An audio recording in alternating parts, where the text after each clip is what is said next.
क्या कभी विपक्षी दलों से आपने कॉलर पकड़कर पूछने की हिम्मत की है कि मेरे घर पे बुलडोजर चल रहा है, तू क्या कर रहा है? हम सब एक हैं, मसलक की बुनियाद पर लड़ाइयां बंद करो।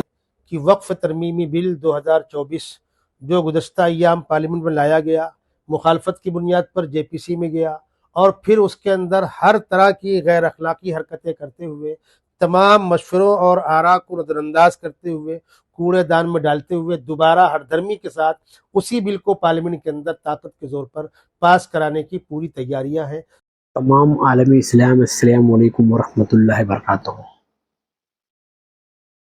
ये जो वक्फ तरमीमी बिल है, इसको लेकर के सारे आलिम दीन रोड पर है। काली पट्टी से शुरुआत हुई है और ये मामला बहुत ज़्यादा ईद बाद बढ़ेगा। और मेरा फ़िलहाल ऐसा मशवरा है कि 15% मुसलमान हो, बीच में पुलिस हो और 85% वो लोग जिन्हें हम हिंदू समझते हैं वो हमारे अपने हैं, आपस में टेढ़ न पैदा हो। तो इस बिल का विरोध करना है, कैसे करना है?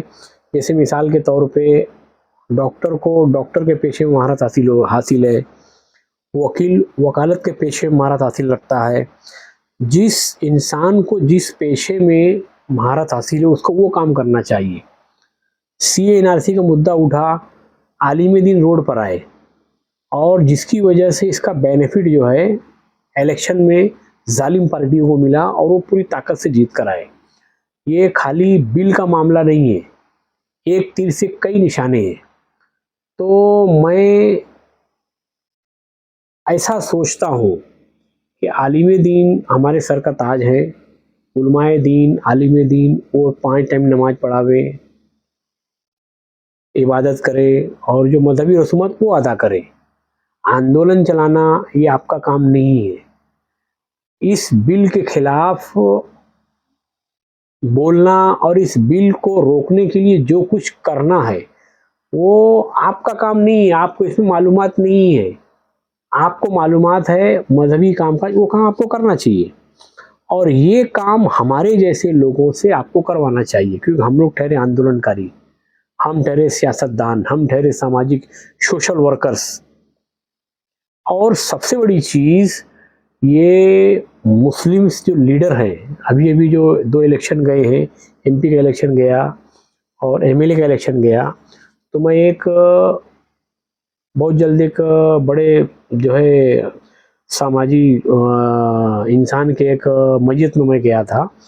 तो मैंने एक चीज़ महसूस किया कि इलेक्शन ख़त्म हो जाता है मगर रंजिश, किना और टेढ़ जो है ना हर लीडर, हर पार्टी और हर जो है कैंडिडेट के दरमियान होता है। मैंने उस मस्जिद में कम से कम 2500 लोग आए थे। मैंने ऐसा महसूस किया कि इस इलेक्शन के अंदर जिन लोगों को मुझसे फ़ायदा था वो तो मुझको तहे दिल लिए हुए थे। खूब पप्पी जप्पी, इज्जत और आली जनाब, ये बहुत मान सम्मान मिला उस मस्जिद के अंदर। लोगों ने मिला, लोगों ने अच्छे तरीके से मुझे बातचीत किया। मगर जिन लोगों का मेरी वजह से नुकसान था वो मुझे पिछवाड़ा दिखा रहे थे, वो मुझसे जो है ना कतरा रहे थे और मुझसे दूर भाग रहे थे। जबकि मैंने इलेक्शन ख़त्म होते ही मैंने साफ सुथरा अल्फाज में कह दिया कि मैं एक मुसलमान हूँ और इस्लाम के विचारों पर मैं इलेक्शन लड़ता हूँ। इलेक्शन ख़त्म, सारे झगड़े ख़त्म, सब हमारे दोस्त हैं। तो इस बिल के लिए सबसे पहले तो हम तमाम सियासतदानों को और हम तमाम आंदोलनकारियों को इकट्ठा होना पड़ेगा ईद बाद, और ये हमारे लोगों का काम है और हम नहीं कर रहे हैं, हमारे आलिम दीन कर रहे हैं, उनका बड़कपन है।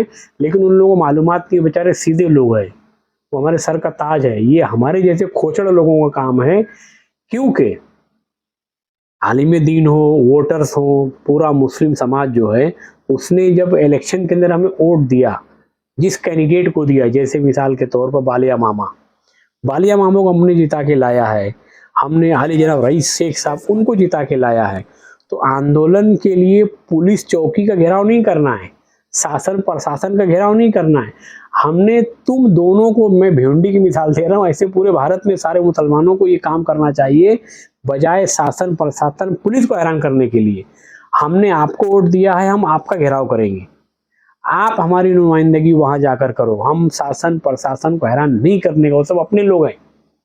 पक्ष हो विपक्ष हो, वहां पर बैठे हुए दो तरीके के लोग हैं, एक पक्ष है विपक्ष है, उनके घरों का घेराव करना चाहिए। बालिया मामा का सारे मुसलमानों ने घर का घेराव करना चाहिए, अनशन करना चाहिए कि भैया हमने आपको वोट दिया है, ये आपका काम है, ये गदा हमारे लिए आप करो। रईस शेख एमएलए का घर का घेराव करना चाहिए, उस वक्त तक उसको घर से निकलने मत दो जब तक कि वो इसके बारे में आंदोलन ना करे, मेहनत ना करे। हम आपको वोट भी दें और हम रोड पर आके आंदोलन भी करें, ये तो बहुत गलत बात है। संविधान के अंदर हमको जो है हक अधिकार दिया गया है, हम आपको वोट दिए, वोट हम दिए तो काम किसका ये आलिम दीन का काम नहीं है, और है काम भी तो हमारे जैसे पॉलिटिशियन का है। और भिवंडी शहर के अंदर या पूरे भारत के अंदर जो सियासतदान आपस में लड़ रहे हैं, जो इधर उधर भाग रहे हैं और जो इलेक्शन की वजह से किनार रख के एक दूसरे दूर भाग रहे हैं, उससे बहुत बड़ा नुकसान होगा। ये बिल पास हो जाएगा, इसके लिए सारे सियासतदानों को, सारे आंदोलनकारियों को, सारे पार्टी के नेताओं को मेरी दर्दमंदाना अपील है। ये बेचारे हमारे आलिम दीन सीधे साधे लोग हैं, इनको घर में रहने दो, नमाज पढ़ने दो, ये अपने लोगों का काम है। अपने लोग मिल के इकट्ठा हो जाओ और ईंट से ईंट बजा दो, कानून कायदे में रखिए। हम लोग इसकी जानकारी है, हम ये काम कर सकते हैं, लेकिन हम ये कर नहीं रहे हैं। ये हमारे लिए बहुत बड़ा तमाचा है कि हमने नहीं किया तो हमारे आलिम दीन के जज्बात है जो रोड पे आए। हम तमाम आलिम दीन की इस काम की सराहना करते हैं, लेकिन ये बहुत ही गलत काम है कि हम क्यों नहीं आ रहे हैं, हमारा क्या योगदान है। हम सभी सियासतदानों को, हम सभी सामाजिक लोगों को इकट्ठा होकर इस काम के लिए आगे आना चाहिए, कंधे से कंधा मिलाकर, क्योंकि हमारी वजह से ये बिल कामयाब जो है संसद में नहीं होगा। अस्सलामु अलैकुम वरहमतुल्लाहि वबरकातुहू।